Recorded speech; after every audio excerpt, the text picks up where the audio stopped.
Hey everybody out there, it's Timothy here with Mana Rocks, and we are going to continue into I believe this is part 6 of our War of the Spark Limited set review.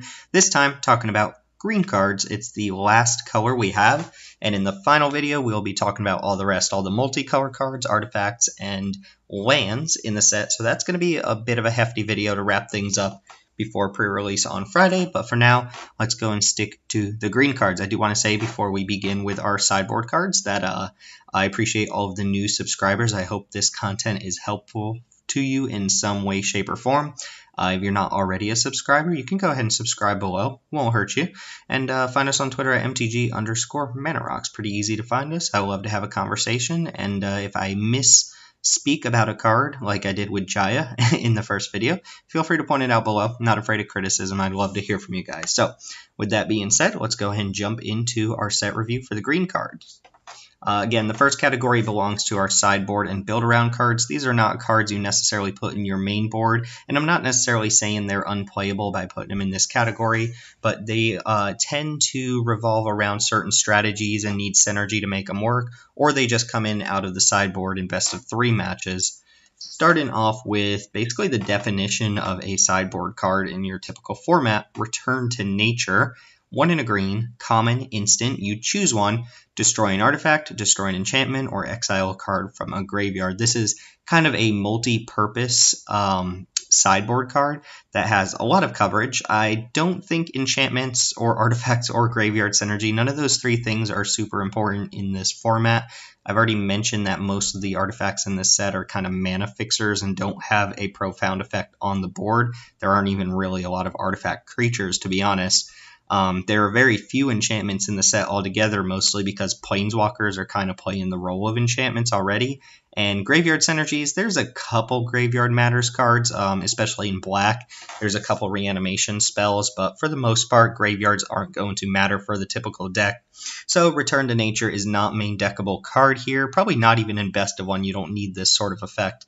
But yeah, you can bring it in if you see a particularly spicy target, something like Prison Realm, which can exile your creature until it leaves the battlefield. I would probably bring in Return to Nature for that, but there's no equipment, nothing that you have to worry too much about. For the most part, you won't be seeing this card, but if you can pick it up and bring it in against something maybe a little bit significant, then I guess it's an option.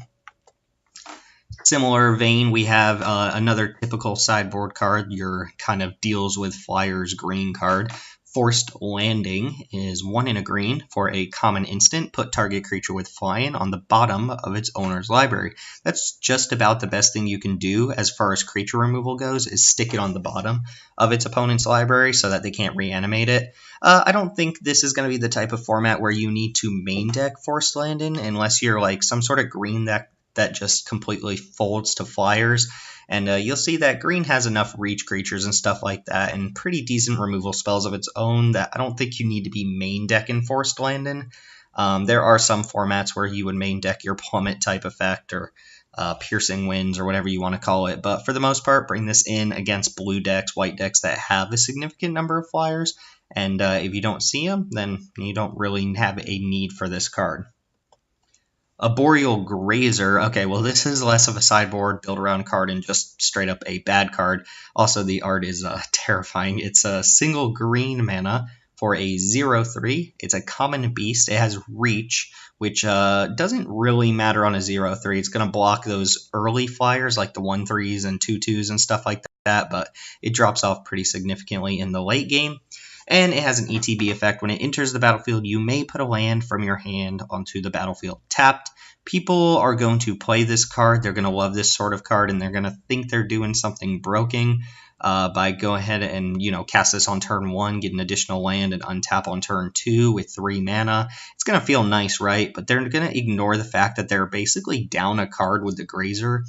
I've noticed there's a play pattern with these sorts of effects. The last one we saw was, I want to say, Llanowar Scout from Dominaria, the 1/3 that could tap to put a land onto the battlefield. I thought that card was really bad unless you had like Tatyova or some, niche synergy with it. But what happens is you just empty your hand so quickly your opponent deals with it, and then you're just top decking for the rest of the game. And a Boreal Grazer gets you into that fray kind of very early on.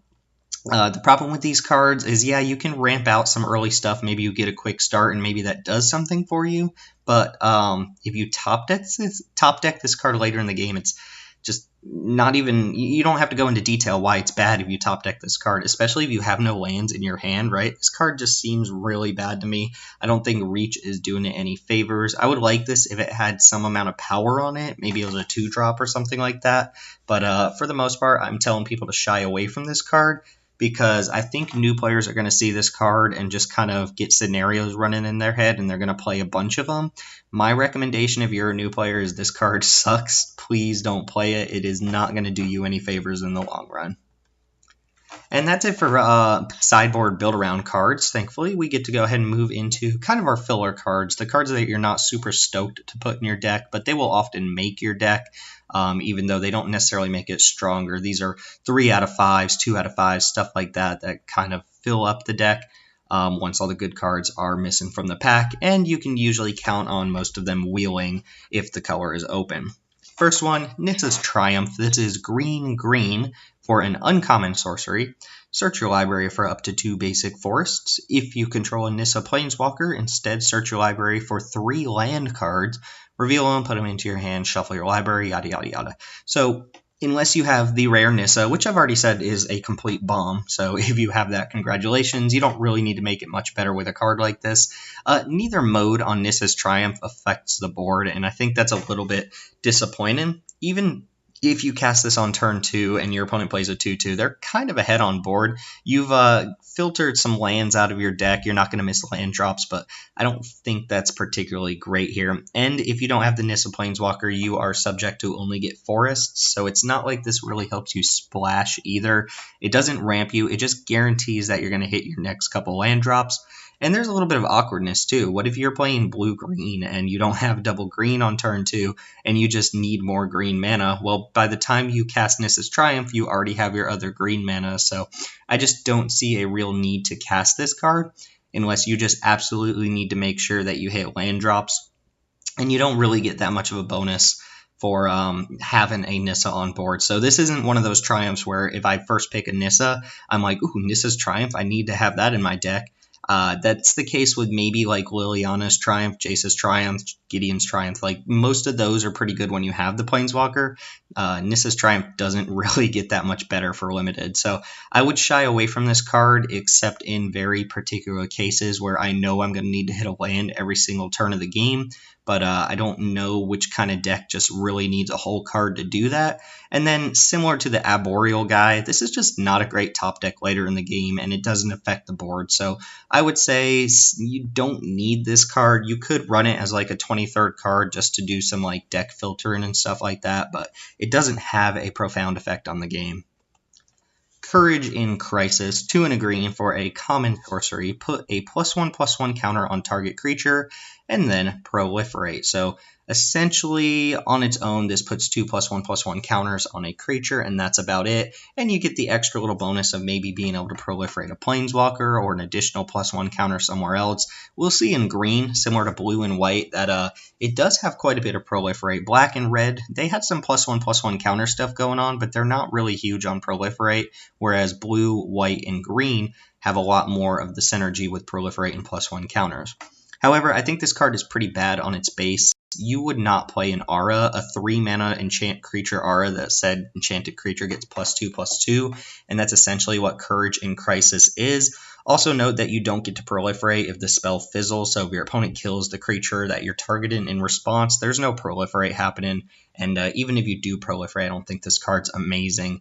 It's also more of like a late game play to kind of hopefully get extra counters on your Planeswalkers, but then you lose the value of being able to maybe curve out into this and get some damage in. I don't think you're playing this card. I know a lot of people will play this card, but I think you just want a creature to put on the board unless proliferate is super important to your deck, in which case, sure, Courage and Crisis will do the trick.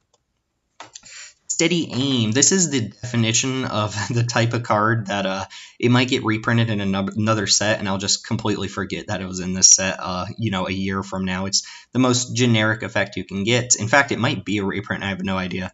It's a 1 and a green for a common instant. Untap target creature, it gets +1/+4 and gains reach until end of turn. I don't like this combat trick. I like my combat tricks to have a lot more power, and I don't like them to have, kind of defensive capabilities, because using combat tricks on defense doesn't normally go how you want it to. Since your opponent's attacking you, they usually have their mana up while they're attacking you, and if you're using your combat tricks on defense, you're opening yourself up to get 2 for 1 into whatever your opponent's holding up while they're attacking. So I like my combat tricks to be more proactive than this. Sure, this is fine against, maybe a blue deck that doesn't have a lot of tricks or something like that, and it does give a huge toughness bump and untaps your creature, so there's some surprise factor. But I think this card is bad, which is probably a good thing in its favor, because I will never play around it, and most people won't, and it'll just get them some amount of the time. It's no Gift of Strength or anything like that. Gift of Strength is way better than Steady Aim, and Gift of Strength isn't even like the bee's knees or anything. So Steady Aim's getting 2 thumbs down for me, but it's not the worst card if it has to just fill that last slot in your deck. Primordial Worm is back from Dominaria, and it has a derpy face this time. It's 4 green for a vanilla 7/6. It's a common worm. This card was fine last time we saw it, and definition of just fine, right? It's stats with no evasion, and it's the top end of your curve. You can't afford to have a lot of 6-drops even in your green deck, and yeah, green has a decent amount of ramp and color fixing and stuff like that, but this is about as dirtily as a top end card can get, and I'm looking to do a little bit better than this. If it ends up in my deck, then I'm pretty happy, but if I end up in a spot where I just don't have good finishers and I have to play like 2 Primordial Worms to try and end the game, I'm a little bit unhappy then. Storm the Citadel, card that I misread the first time I saw it, and I made it a lot worse. It's 4 and a green for an uncommon sorcery. Until end of turn, creatures you control get +2/+2 and gain whenever this creature deals combat damage to a player or planeswalker. Destroy target artifact or enchantment defending player controls. Alright, well, first time I read this, I just assumed to give all of your creatures trample. It does not. It does not give your creatures any sort of evasion at all. Imagine this card right now. 5 mana, all of your creatures get +2/+2, no other text. You probably not playing that card, especially as a sorcery. Your opponent gets to see it come in and make blocks accordingly and things of that nature. I think this card is really bad, especially considering that all of the extra text on it is basically throwaway text in this set. There just aren't artifacts or enchantments that you really need to deal with outside of maybe some like rare vehicles that are going to come up every now and then. And a lot of times you still have to make bad blocks or bad attacks to kind of get that damage through. So I do not like Storm the Citadel unless you're in some huge token deck, which doesn't seem to be something that's supported in green very well. So yeah, I think this card's quite poor. But, +2/+2 on 5 or 6 creatures can end the game, so you might play this card. I just don't think this is the big kind of overrun type effect that we're used to, and I think people are going to compare it to that and just hope that it's the same thing, but granted no evasion, I just don't really see this as a super powerful top-end option. New Horizons, reprinted here with some sweet art. It's 2 and a green for a common aura. It enchants a land, and when it enters the battlefield, you put a +1/+1 counter on target creature you control, and then that land can tap for 2 mana of any one color instead of tapping for what it normally taps for. Yeah, this is a sweet little reprint. R&D putting their thinking hat on. It's a color fixer, it's a mana ramper, and it starts that +1/+1 counter theme for Proliferate. So it seems like a smart reprint. And New Horizons, along with one of the artifacts we'll talk about, in fact, quite a few of the artifacts we'll talk about in the next video, open up the possibility to some green-based multicolor 5-color deck. There's a lot of gold cards in this set.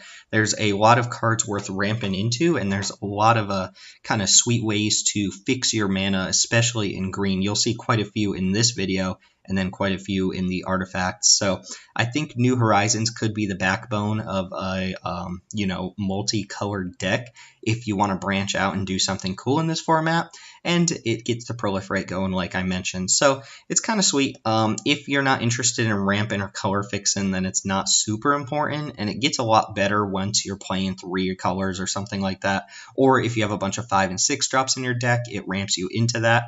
Hopefully you get to curve a 2-drop into New Horizons. When New Horizons is the first play of your game, it's a lot less good.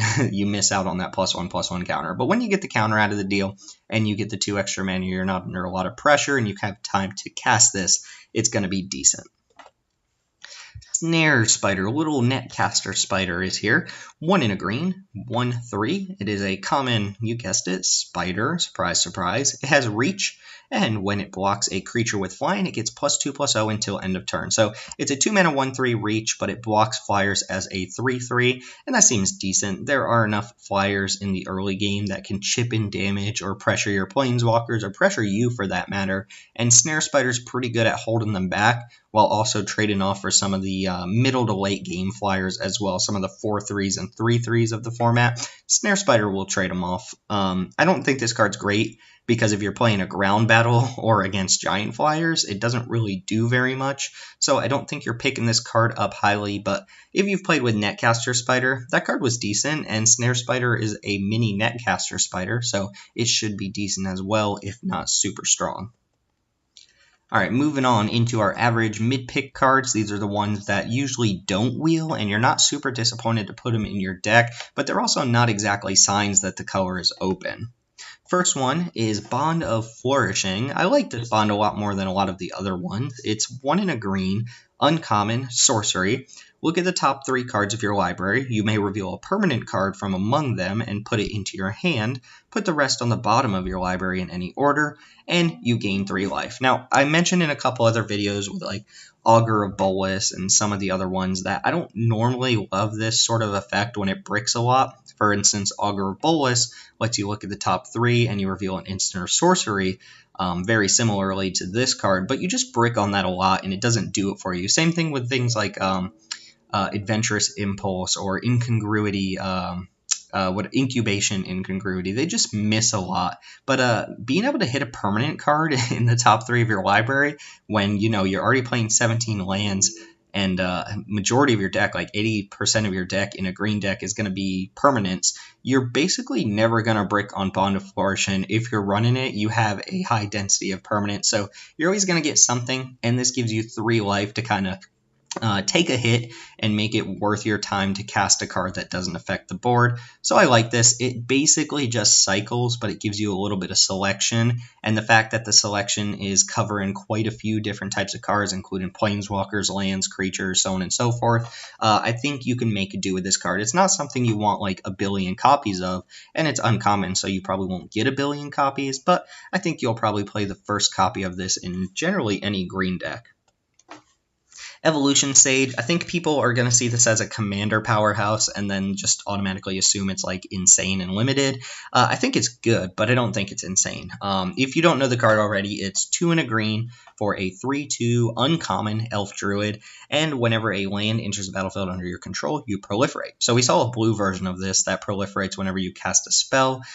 This time you proliferate whenever you hit a land drop, and that's not just you playing your land for the turn. If you ramp into a land or put additional lands on the battlefield, maybe you use a Boreal, whatever it's called, to get an extra land on the battlefield, you get some proliferating going on. The fact that this is attached to a reasonable body, a 3 mana 3/2, means that it's mostly upside. A 3 mana 3/2 would be a pretty poor card with no effect, and if you're not getting the proliferate out of this, if that's not doing anything for you, that's not fantastic. But this doesn't start doing anything till usually turn 4 at the minimum. If you cast this on turn 3, then you can play your 4th land. Or you could just wait until turn 4 to play this so that you can cast this card and immediately drop a land and get value off of it. But you do need to kind of curve into it with something already having counters on the battlefield. So if you can get a creature with a counter on it, a +1/+1 counter on turn 2, which there are a couple ways to do, and then curve into Evolution Sage and maybe continuously hit land drops, Nissa's Triumph maybe? I have no idea. Then sure, Evolution Sage can do quite a bit of work. I'm not saying this card is bad by putting it in this category. It certainly has the potential to just go off, right? If your opponent doesn't answer it and you get to proliferate, 3-4 turns in a row and get a bunch of counters on the stuff, then yeah, this card gets to go off. But it does require work. It's not just generically powerful on its own, and it is going to require you to kind of have some setup. So I think the card is more of a build-around type card that has a decent vanilla body attached to it, and that to me puts it in this category, but I do recognize that it can go off in some cases. Arlen the Wolf is 2 and a green for a 3/2 common wolf, and it has the Daunt ability. It can't be blocked by creatures with power 2 or less. Now, we just got through saying 3 mana 3/2 is not exactly where I want to be with my creature, but Arlen's Wolf kind of surpasses the problem I have with 3 mana 3/2s. And I've said this 1,000 times.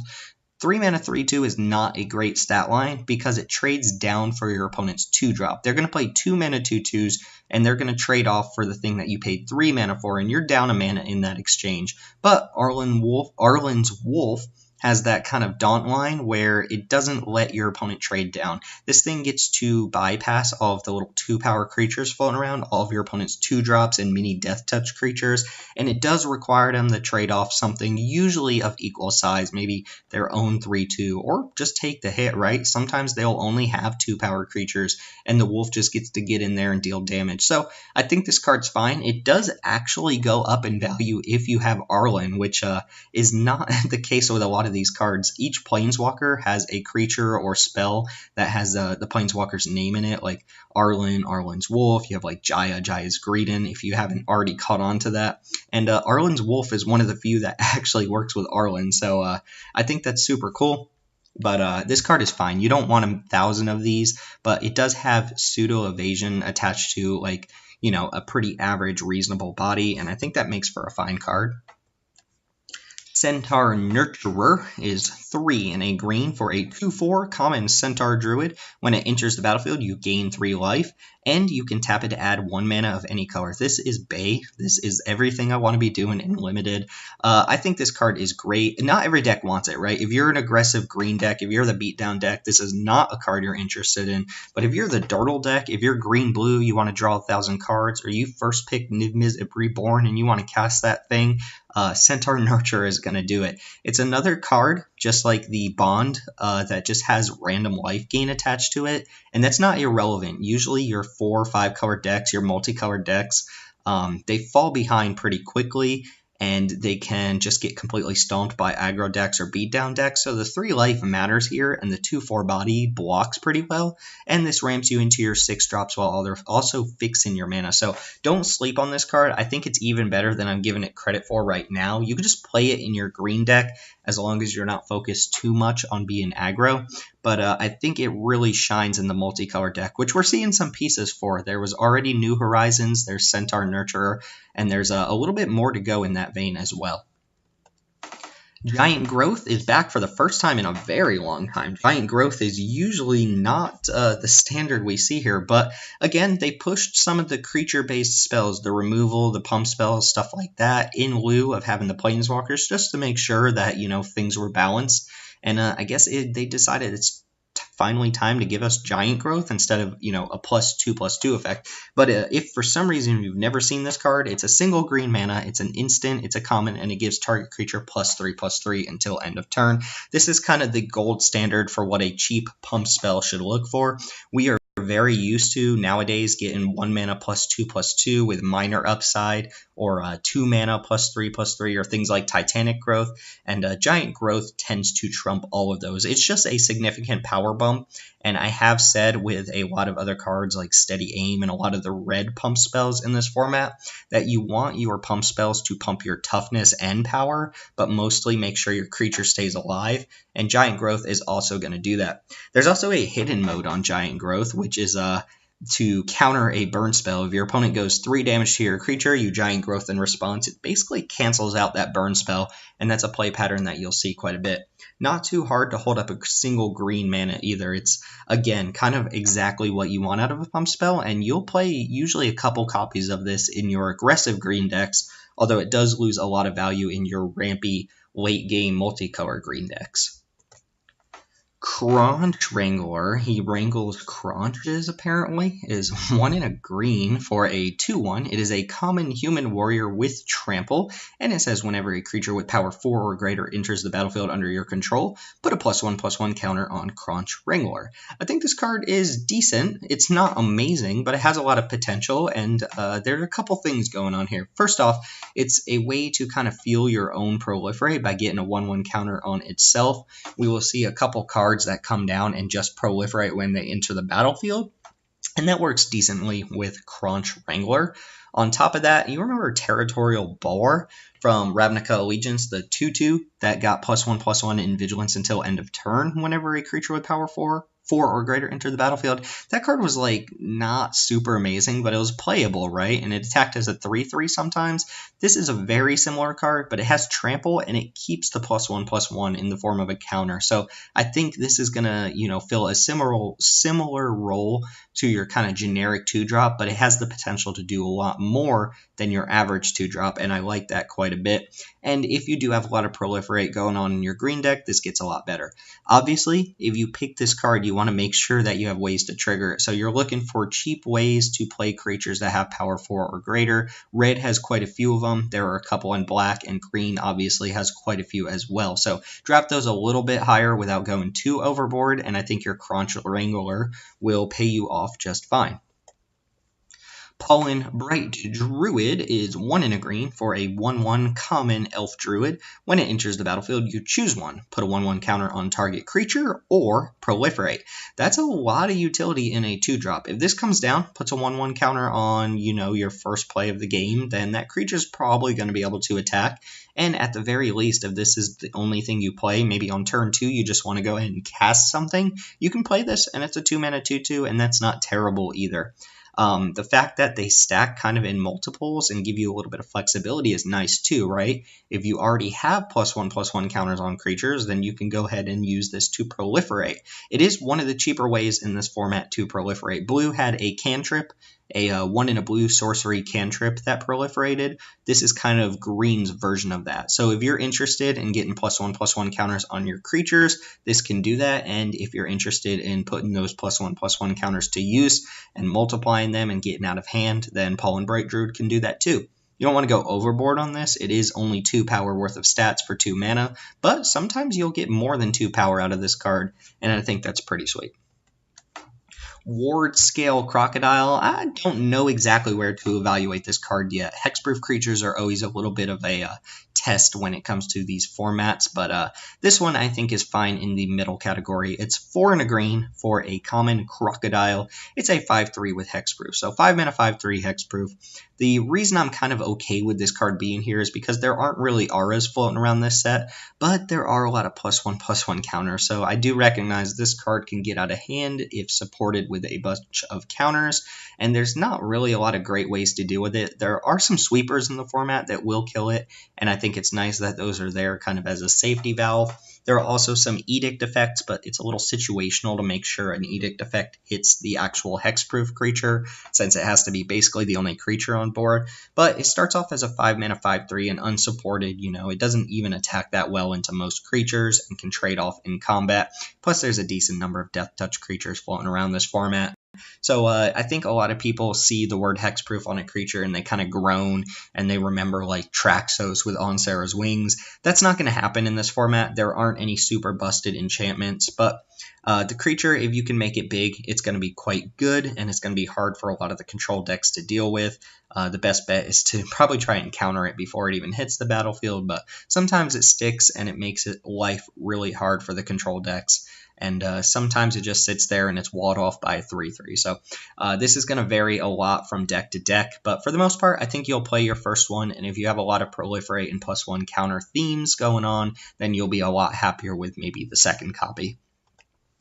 Crowell Stinger. Speaking of Death Touch, they're 2 and a green 2/2 Death Toucher. It's a common insect assassin. Yeah, we see this card quite a bit nowadays, and Actually, just as a side note, if you think about Ravnica Allegiance and Guilds of Ravnica, the best decks in those formats were not the green decks. The green decks were kind of in the middle, and in the case of Guilds of Ravnica, they were the worst decks in the format, and a lot of that was due to how many Death Touchers there were floating around. Cards like Crowell Stinger have been in basically the last couple sets. We had Pitiless Gorgon in Guilds of Ravnica. We had Noxious Grudion in the previous set. We had the Daggerback Basilisk in M19, and they just do their role pretty well. Plus, there is Vraska in this set, which makes Death Touchers just a tiny bit more desirable when you have a Vraska. I think this card's going to be fine. It's going to shine against other green decks, other red decks, other black decks with big creatures, and it's going to be, fairly poor against blue decks and white decks that have a bunch of flyers. So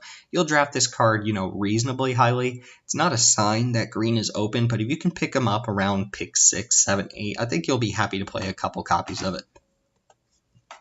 Finale of Devastation. Okay, I could see this being a controversial card at this point in the list, but I think you want to leave this card for Constructed. I don't think it's super, super broken in Limited. It's X green. It's a mythic rare sorcery, and you get to search your library or graveyard for a creature with converted mana cost X or less and put it on the battlefield. If you search your library this way, shuffle it. If X is 10 or more, you win the freaking game. Creatures you control get +X until end of turn and gain haste and blah, blah, blah, and whatever. That doesn't matter on the green card. Sure, you can ramp into it, and that's a pretty cool story, but that's not why you're playing this card, right? Or maybe it is, and that's awesome. I would love to do that, but I don't think you should rely on these finale cards getting to, your 12-mana spell and stuff like that. Usually if you have 12 mana, you can find a way to win. With normal cards, you don't need a big mythic. But anyway, enough about that. Is this card good?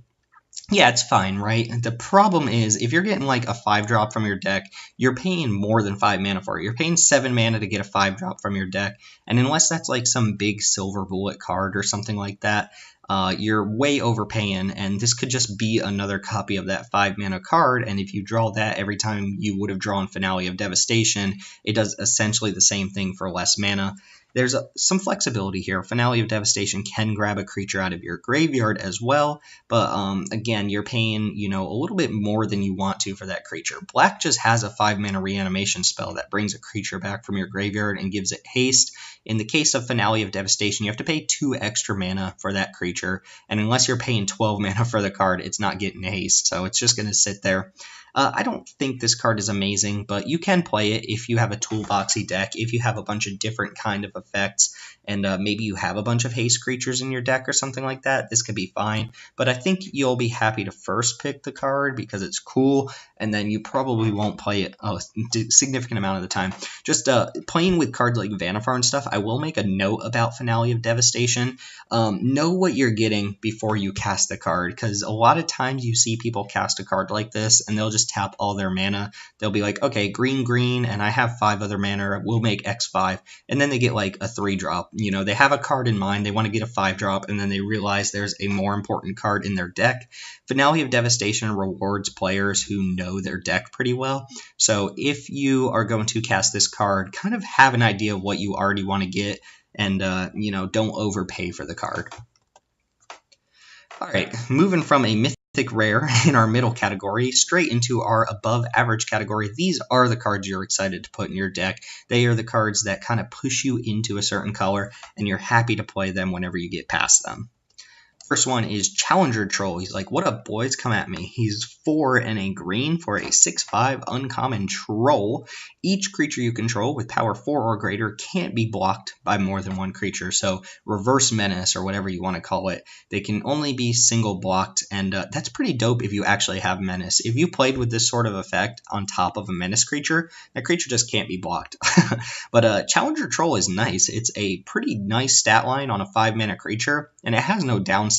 Plus, it counts itself for its ability. So on its baseline with no other creatures, it's a 5-mana 6/5 that can only be single blocked. You can't just throw a bunch of blockers in front of this, and I think that's decent. Still has the problem with Death Touchers that all green creatures have, where if your opponent plays like their stupid, Crowell Stinger, they're 3 mana 2/2, then Challenger Troll is never attacking, but the stat line is good enough that you'll play as many copies of this as you can, and it'll pump some of your other creatures. Not pump them, but give them a relevant ability, making it so that they can't be multi-blocked either. So I like this card. I think it's going to be a reasonably high pick, and it should be a decent curve topper. It's definitely like better than a Primordial Worm as far as your high-end green cards go.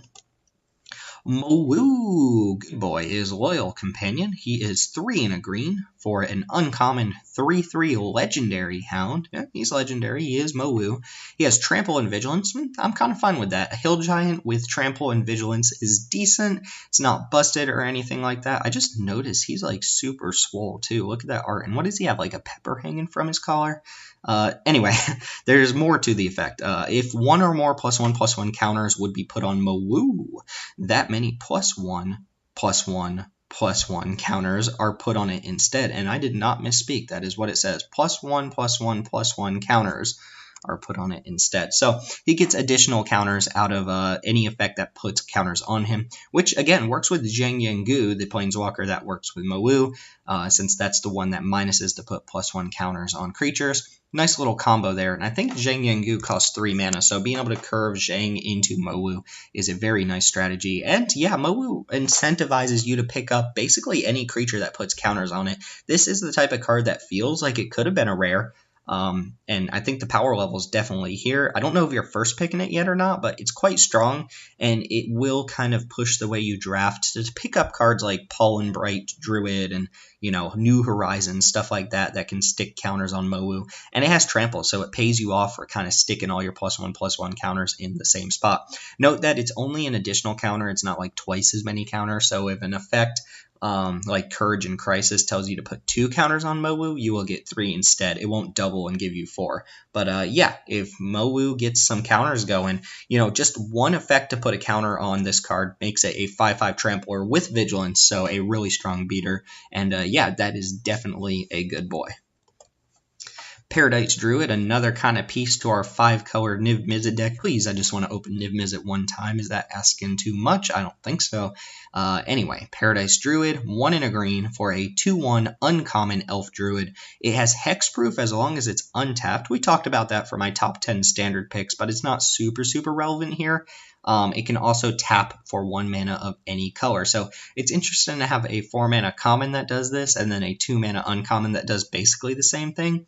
But there's some nuance to the card. So the fact that it has hexproof while it's untapped basically means you get a use out of it almost no matter what. Your opponent can't burn this card while it's untapped. So if you go turn 2 Paradise Druid and your opponent's sitting there with a removal spell like Sorin's Thirst, they can't use it on the Paradise Druid until you tap it, which means you get either an attack out of this card or you get to produce mana out of this card, which is nice because a lot of times when your opponent plays a 2 mana dork, you're incentivized to kill it with your early game removal spell just so your opponent can't ramp out something problematic earlier than you can deal with that card. So I like Paradise Druid. It's a bear too. It's not like you're paying 2 mana for a 0/1 that taps for mana. It's an actual 2/1, so it can rumble as well. And maybe it's worth getting +1 counters on this card since it's hexproof some amount of the time. But if you're looking to stack a bunch of counters on a +1, or rather a hexproof creature, I would stick to the Crocodile rather than the Druid. You are using this mostly as a mana dork and a color fixer, and I think it'll be pretty good in that vein. Band together, green's best removal spell, and probably one of the best removal spells in this format, is 2 and a green for a common instant. Up to 2 target creatures you control each deal damage equal to their power to another target creature. So double punch, basically. Double Rabid Bite, however you want to call this. It's not a fight. It's not a prey upon type effect. So whatever you target of your opponents, whatever the third creature you target is, that creature is not dealing damage back to either of the creatures you control that you targeted. So it's pretty safe to just, target your most powerful creatures, target your opponent's best threat, and have them just destroy that creature, right? There's a little bit of, situational gameplay here, where if you target 2 of your creatures and your opponent's creature, your opponent can actually kill one of the creatures you targeted in response, and then only the other creature that's still alive will deal the damage. But for the most part, that's just a 1-for-1, right? You don't get punished by that really because, again, you are not taking damage back. and Band Together works very, very nicely with Death Touchers, since that Death Toucher is just going to take down whatever you target. This is an instant as well, so a green instant power-based damage-in removal spell. Yeah, this is definitely maybe green's best common. You know, green normally gets a prey upon type effect, but they're not normally this good, and I think Band Together is quite strong. Also note, people have kind of a problem sometimes of drafting too many cards like this and not enough creatures, so your deck can't be all +1 counters and removal spells and pump spells. You do have to have quite a few creatures in your deck for Band Together to consistently be good. You don't want to get stuck in a situation where you're top decking a bunch of cards like this and you just don't have the creatures to back it up. So if you're picking up Band Together early, which I recommend you do, make sure you end up drafting quite a few creatures in your deck as well.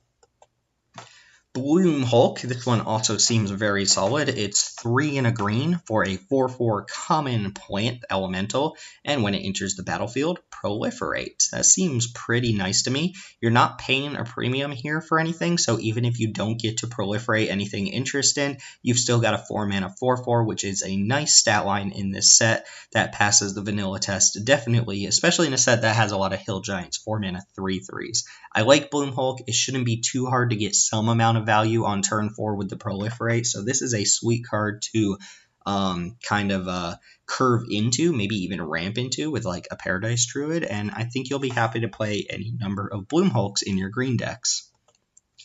Vivian's Grizzly. Yeah, she is. It's 2 and a green for a 2/3 common bear spirit, touching spirit bear.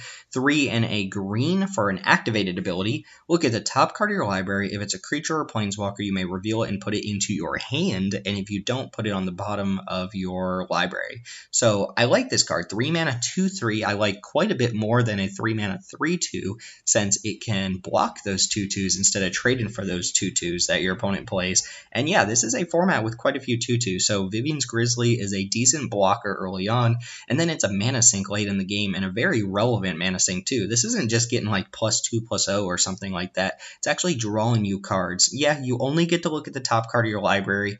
You are going to whiff a pretty decent amount of the time, so you got to get prepared for that, but if you're not doing anything else with your mana anyway, Vivian's Grizzly is a nice way to sink it. I would recommend, if you have relevant creatures to cast or you have things that affect the board and you're not like really desperate to find something else, that you just use your mana on other cards and you wait until you have basically nothing else to do before you activate Vivian's Grizzly. But I think this is a nice mana sink to have and a decent stat line. There are a lot of 3 mana 3/2s in this set. There are not a lot of 3 mana 2/3s, and I think this is better than the majority of the 3/2s that we've talked about. Thundering Ceratok is 4 and a green for a 4/5 common Rhino. It has Trample. Nice. I would play a 5 mana 4/5 Trample just as vanilla. That seems fine to me. And when it enters the battlefield, other creatures you control gain Trample until end of turn. So this is a way to kind of turn your Bloom Hulks and your Primordial Worms into beaters. It's also a card that fulfills that power 4 or greater kind of sub-theme in red, black, and green. And that's kind of cool, but I don't think that's a huge upside here. A lot of times you'll play Thunder and Ceratok and your other creatures having Trample won't matter too much, but sometimes it'll allow you to get in a couple extra points of damage and make, you know, kind of the same attacks you would have made anyway, but get in some damage with it and leave behind a relevant creature on board. So you would play a couple copies of this card, and you know, there's a little bit of contention in how many 5-drops you can have, but most of the 5-drops we're seeing here are good ones, and Thunder and Ceratok is no different. Vivian's Archipel. Actually, probably don't think this card is as good as a lot of people are saying, but there's some power level in it here, especially in the late game.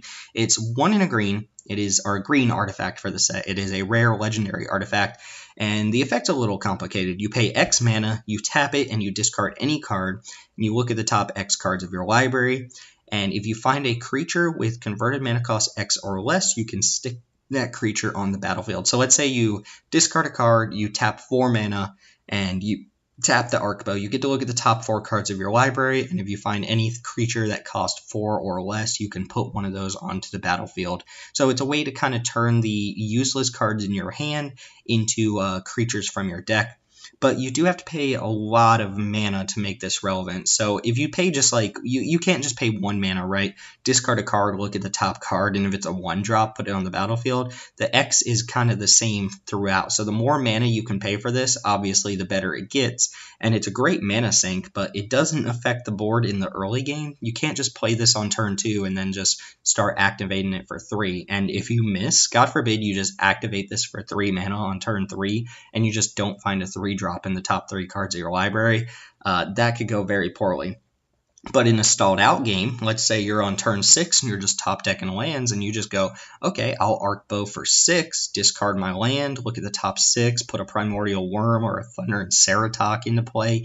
That's very good. So I don't think Arc Bow's a bomb because it's a little bit situational in how you can use it. It's definitely not going to help you in a game where you're getting beat down and this isn't your opening hand, but it could completely break open a stalled out game later in the game. So there's some power here. I don't know if you're first picking this card or not over like a strong removal spell, and my guess is that you're probably not, but I'm interested to see what this card does, even though I think it's a little bit weaker than people are giving it credit for when it comes to limited. All right, and our bombs. I'll give you one guess what type of creature is going to pop up here. It's a god. But yeah, 3 cards to talk about in the bomb category. The first one is Planar-Wide Celebration. This card is super sweet. It's 5 green, 7 mana total. It's a rare sorcery, and you choose 4. You may choose the same mode more than once. So create a 2/2 citizen creature token that's all colors. Return target permanent from your graveyard to your hand. Proliferate, or gain 4 life, and you can do any combination of those up to 4 times. This card is really sweet, and it is definitely a lesson in how flexibility makes cards way better. Let's just say you took any of these modes and that's all you could do. Some of them wouldn't be that great, right? Proliferate 4 times, yeah, that's awesome in Commander, but that might not even really do anything. 7 mana to put like 4+1/+1 counters on a creature. Let's assume that's just the baseline. That's not good. 4 mana to make 4 2/2s, that's decent. There was a card in Born of the Gods, I want to say it was it Revel the Fallen God or something like that? I don't know. It was some red-green spell that made 4 satyrs, 4 2/2 satyrs, and I always like that for 7 mana. And here the creatures are all colors, but whatever. 7 mana to make 4 2/2s is better than it sounds. Sorcery speed, you're not going to get somebody. The gain 4 life is probably the worst part of this, but it can stabilize, right? Let's say you're playing against an aggro deck. They've got a bunch of creatures beating you down. You need something that just keeps you alive.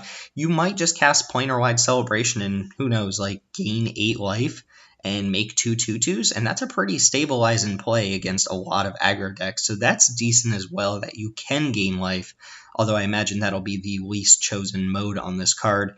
And then let's not forget that you can return permanents from your graveyard to your hand. So in a game that you're not under a lot of pressure in, your opponent's killed a bunch of your creatures, you guys are scrapped on resources, and then what you do is you play Planar-Wide Celebration. Maybe you make a 2/2 that can block and keep you alive until your next turn, and you get your 3 best creatures back from your graveyard to your hand, and then you're just filled up on gas. You just threw 3 cards, and then next turn you can start slamming them down. You have 7 mana, clearly, so you can play a lot of things.